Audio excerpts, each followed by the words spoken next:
Oh man, oh man, oh man, oh man, oh man. Wow. Yeah, that SmackDown show felt like something else, man. Hello guys. My name is Leroy and I'm gonna get right to it, man.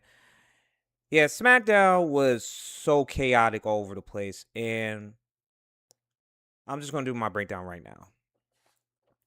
Now, I did wrote this before the show even started, man, and I really wrote this down, man. And I'm just gonna do as I wrote it down.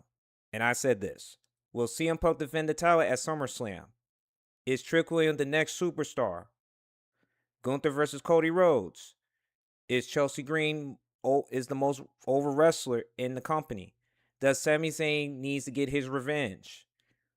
Who's in the women's division? Is Solo Sokola alone? These are my questions for this show tonight, man. And this is gonna be a lot to digest. So just bear with me, guys. I'm not gonna go on. If I go on a rant just a little, just hear me out. I'm just gonna try to take my time with this and do a breakdown and what did I observe as a viewer on this show. Now, I'm just gonna start off with Nick Aldis coming back from his administrative leave after going to blows with Gunther. I will talk about that in a moment. But he came back to SmackDown to introduce the new undisputed WWE champion, CM Punk. As CM Punk comes down to the ring, uh, congratulating everyone that had his back. And I'm just gonna go paraphrase what he says that I want to face the best of the best. I'm going to be on Friday Night SmackDown. We'll see about that. I'm just going to say, we'll see about that. And he wants all the smoke. And I'm talking about CM Punk wants all the smoke. He was been calling out Gunther, Sami Zayn, Finn Balor, Trick Williams. And I'll get to Trick Williams towards the end of this. Damian Priest. And then as soon he was gonna announce who's gonna be his opponent. As you know, Cody Rhodes, his interest music comes out, and you know the whoa these 10-minute entrances that comes to the ring. And I'm just gonna make it quick and simple, man, because you know the segment was like dragging and dragging and dragging, and asked that, hey, anytime, any place, I want to face you for that undisputed championship at SummerSlam. So Nick Aldis made it official. Uh CM Punk versus Cody Rhodes for the summer at SummerSlam, man. Of all people.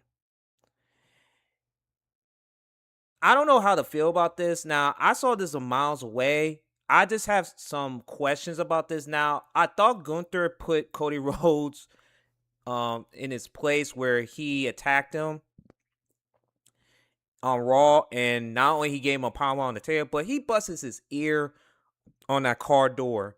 And you would think like, okay, maybe he's gonna be out for a week, but no, it did had no effect, no bandages, no ear low, like nothing, didn't even sell nothing. Like you made Gunther look like a weakling in this whole situation. And I'll speak to Gunther towards the end because I got so many freaking questions about what I'm seeing at this show. But it seems that WWE is living the nostalgia act as it is. And I've been saying this, the nostalgia fatigue is real. It really is. They're trying to hang on to these guys for dear life. And that's what they think that, and I'm talking about the gorilla position, Triple H, Bruce Pritchard, and Michael Hayes is hanging on for dear life with these nostalgia acts as it is. And I'm just gonna use LA Knight. It's boring, man. It really is, man. I could also go to the next segment of Jay Cargill, Meechin, and B Fab. And I'm gonna talk about this group, man. They look like the Mean Girls. If everybody watched the Mean Girls, not the newer version, I'm talking about the 2003 version with Lizzie Lohan and the rest of them. That's all it looks like to me. I can't take that. I can't take him seriously, man. I just can't. And it feels like Jade Cargill needs, like, they feel like she needs a group to get herself over. I just feel like she needs a manager to get her over, like a male figure in that, just to make her legitimate. But it seems like Ming-Chen and BFAB are trying their hardest. It's like they're stale as it gets, man. And Jade Cargill should be speaking up and says like, "Hey, this ain't working. You need to give me a strong manager at this." I just believe needs a manager to be legitimate. I think the whole "I'm that bitch," and I'm just quoting what she said, is not working for her, and she is gonna have a feud with Alexa Bliss, and I will talk about that match in a moment. So I'm just gonna keep it moving forward, guys. I guess I'll talk about Carmella Hayes' great promo. Talking about Trick Williams. Is gonna face for the U.S. Championship at the main event at the match. I'll talk about that in a moment. But Carmelo Hayes is doing a decent job. I just hate that he's in this position of think he's like a little guy in the roster, but he has put in the work. I do believe him and Trick Williams have history. And I do watch NXT at that time when those two guys were going to each other. I mean, they do have history. If everybody watches those guys, you got to go watch that feud with one another because they were a tag team and then they built something to it and have to translate to the WWE in terms of that major leagues, which is the main roster. They should have picked up for what it is, but you get the idea, guys. You do. And Finn Balor, and I'm talking about the next one is Finn Balor versus Tama Tonga. I always say it's a nostalgic act for the Bullet Club. I don't know. It was a decent match, man. I don't know where they're going with this, but it seems like they're trying to pull the Bullet Club feel to it because, they used to have history. Because, I feel like Finn Balor did start the Bullet Club. I just wish he was the unsung hero of the group because he really started it as it is. If everybody watched the history of that. But it seems like they're trying to put this in. But it was a decent match, man. It really is. And R-Truth, the next segment, R-Truth comes out, just talking to one of the guys. I don't even know the people on their show, but it seems like R-Truth right now, as the tag team champion with Damian Priest, is a comedian act, man. It really is. I can't take him seriously, and the fact that they wasted this guy's potential of him, and they could have used him as in that John Cena feud last year, they really dropped the ball on this guy. They really did. And it's sad that he is a comedian, and they should have went with the Ron Killings gimmick, but they didn't want to do it. They want to stick with the R-Truth gimmick because it feels like he got over with that crowd. But it's here and there, man. And now with Jacob Fatu and Jimmy Uso having problems with Solo Sikoa, talking about, hey, we need to get this family together. Hey, this is breaking up the family as it is. And who comes to the ring on the side? Royce Keys. And I'm going to talk about Royce Keys, man. I feel like he's lost in the shuffle as it is. It's just like he's like and no disrespect to the man, I think he's a generic version of Obafemi, bro. I'm sorry, man. And I know he came from AEW, but it's just like you put Royce Keys and Obafemi, man. They're not the same guys, but I understand they're big dudes. But it's like he's the generic version of Obafemi, man. And I do like the promo of that, hey, your problem is with me because you say my name, as he was talking to Jimmy Uso. And, he did a shoot promo like I lost families about loyalty. And you get the idea. He did a shoot promo. I think that it was good. And then all of a sudden that Jacob Fatu tells like, hey, this is your problem. Go handle this. And he always said he rolled with the OTC. And Jimmy Uso and Royce Keys had this match. Now, it was just okay to me until Solo Sikoa came in and interfered in the match. Now, it wasn't an interference, but it was just like, it felt like it was rushed that Jacob Fatu came back and come out and attacked Solo Sikoa. And Jimmy got the win with that spear with Royce Keys. And, Jacob Fatu went crazy. Went with Royce Keys. I think he gave him the super kick. and then all of a sudden he was about to put Solo Sikoa with that chair, almost was going to put him out of his misery, but he let him live another day. Say, hey, you need to come to Raw to make a decision, or you're gonna get lost in the dust, man. And it's just they continue with this bloodline stuff, man. It's just like, man, how long are they gonna do this bloodline for real, man? How long they're gonna do this? How long? But we'll just have to see what Solo Sikoa's decision on Raw when finally the OCT, who rarely defends the title, is gonna show up on Raw on Netflix next week. Come on, man, what's going on?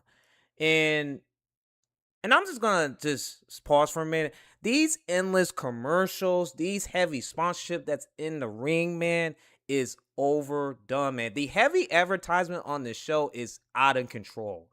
It just drives me nuts. It's just like every segment has more commercial. It's just like the commercials are more longer than the match. It's more the commercials more longer than the segments, man. It's like it just drags and drags and drags and drags, man. And I just can't understand it, man. It's just like it's so heavy advertised on the show across the board. Like they got the freaking sponsorship in the ring, man. Back in the day, man, there was no sponsorship in the ring. Now they had sponsors like if they were gonna promote the pay-per-views, I could see that. But dude, it looks like a freaking UFC match, like UFC, man. It's just I don't get it, man. It's just TKO is running heavy advertisement on this show as it is. They really are. Now let's go back to the show. Sami Zayn did a firing promo, being pissed off that he lost. And I'm just gonna say this about this. They need to make this a fatal 4-way match for SummerSlam. And I'm talking about Gunther, Cody Rhodes, Sami Zayn, and CM Punk for the Undisputed Championship. They might as well do it, man, to make it interesting. I just don't want to see Cody Rhodes versus CM Punk. It's just they need to just mix it up or something like that. And the fatigue is real, man. It really is. Now I could talk about the next segment of Cody, not Cody Rhodes, but CM Punk, having words with I think Candice LeRae and Johnny Gargano. I mean, what's the whole gimmick of Johnny Gargano? What they call Johnny Wrestling being like a statue, bro. It's just like the fact that he gets paid that much to do that, bro, is like he's a laughing stock, man. He really is, man. And if I was him, if my contract is up, man, I would team up with Ciampa and AEW and be in AEW and just be a tag team, man. And once his contract's up, man, because it just seems like he's being like a statue on that show, man. It's just comical to me. It really is. Now I'll stay with another segment. Now Alexa Bliss versus Jade Cargill. Now it was one of the boringest match I ever seen, man. It really is, man. I have no emotion with this match. Now I know what they did at the end. That Jade Cargill went to go get the chair, and I did like Alexa Bliss sold the arm break. Felt like she broke her arm, and sold the chair shot to well, Jade Cargill snapped Alexa Bliss' arm with that chair. Now I like this that she sold it as it is, but it's like if they were gonna do that, it shouldn't have been Michin and B-Fab in that situation. Shouldn't. And then I mean I do see Charlotte Flair if Jade Cargill would attack Charlotte Flair, but it's just like I don't know what they're doing with this, man. It's just the women's division is just stale as it gets, man. It really is. Now I'm gonna go to the next segment. Now just hear me, guys. I'm just writing this down as it is. So Lil Yachty, and I'm gonna talk about Lil Yachty, man. I know people are not a fan of his. I mean, people like Lil Yachty and his music, but I'm not a fan of his music because I never got him. But he does get it in the WWE. I understand him as a manager. This is the perfect role for Trick Williams. Now, I did like they did upgrade the U.S. champion on his for materialism on the U.S. champion. Now, I never seen anything like that, and I'm talking about Trick Williams, man. He is super over with the fans. And I'm just like concerned, and he's in that class with Oba Femi and the rest of them. Is they need to build him strong as it is because they love Trick Williams as it is, even though he has a heel freaking persona. But the babyface crowd loves him, and it's crazy that they can do so much with this guy. And I'm gonna talk about this match right now with Trick Williams versus Carmelo Hayes. It was a good match, man, because they know they got history with one another. I thought Ricky Saints could be part of this because I know everybody's not a fan of Ricky Saints right now, because they call him a The Rock wannabe. You get the idea, man. But he's decent, man. It's just you got to put him in the right place at the right time. It's just like he's in the mix of things. Now, they had a good match, and then all of a sudden, and this was really like freaking like lose my freaking mind. Baron Corbin showed up, interfering in that match.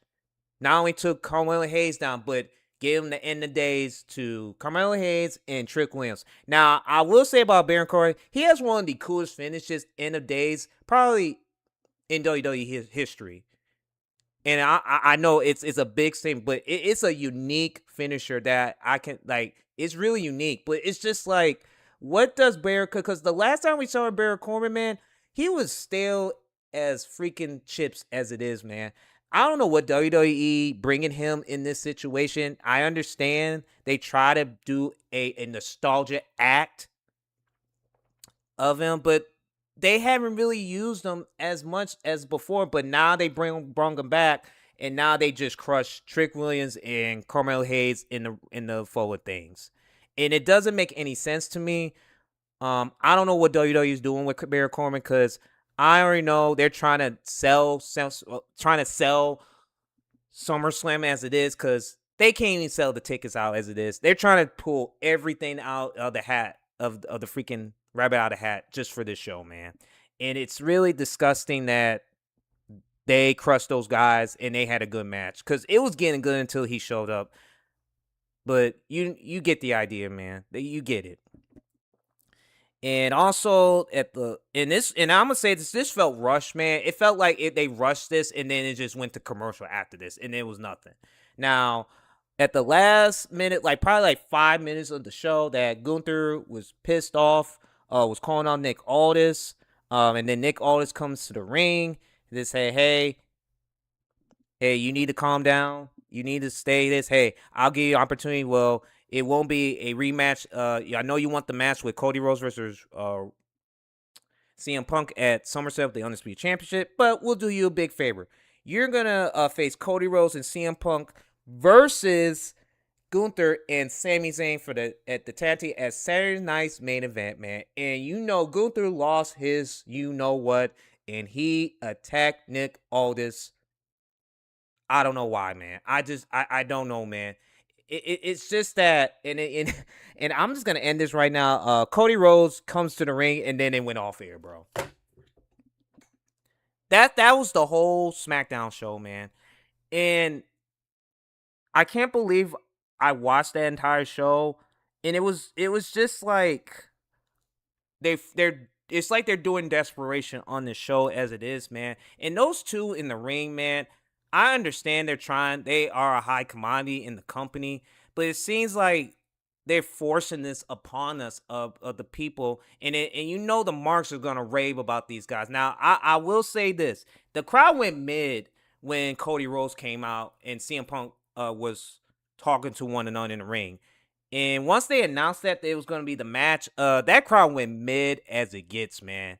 And I've been saying this: the nostalgia fatigue is real. It's real, man. And if this is what WWE's got for SummerSlam, and this is what they're gonna be, they're gonna be in trouble in this. I'm not saying WWE is like gonna go out of business as it is. I'm not saying that because they got the money. Because it's like they make so much money now. It's just like they just don't put the effort in it. Now, I know they're trying to do something. They're trying to use AI, try to make these stories as it is. I just feel like AI is the worst thing they can do for this show, man. Because they don't have smart people in the freaking writing room, or like to say in the creative room, to build new stars, man. And this is what we are suggest to this show, man. What the hell, man? What the hell? Thank y'all for tuning in, man. And I know I'm all over the place with this show. It's just that I watched 2 hours of SmackDown, and I just want to know what we were gonna see, what CM Punk's gonna do, what's Cody Rhodes gonna do. Um, it's just like a clash of you know what, man. And I'm trying to my hardest to watch this show, man. I'm trying to give WWE a chance, but it just seems like they put less effort. The less effort they put on these shows, the more boring as it gets, man. And they just don't know how to build stars, man. They really don't. I'm trying. I mean, it's just I just can't read about this, man. It's just so sad to watch this show, man. Because SmackDown used to be the SmackDown All SmackDown show. It's just like it's so heavy advertised, heavy sponsor. More, it's like the commercials are more longer than the match in the segments, man. It's like it's killing the show. It's messing the flow of the show as a viewer on at home, man. I'm watching like everybody else. If everybody disagree me with those ads and heavy advertisement, then you are brainless as it gets, man. I don't know how you can do that, man, because it does puts me to sleep with these commercials, man. It really does, man. Um, that's all I gotta say about SmackDown, man. The nostalgia fatigue is real. It it it is real, man. And man, I might need to go to sleep for this. I really need to go to sleep. Thank y'all for tuning in. You have a good one, and y'all be safe. And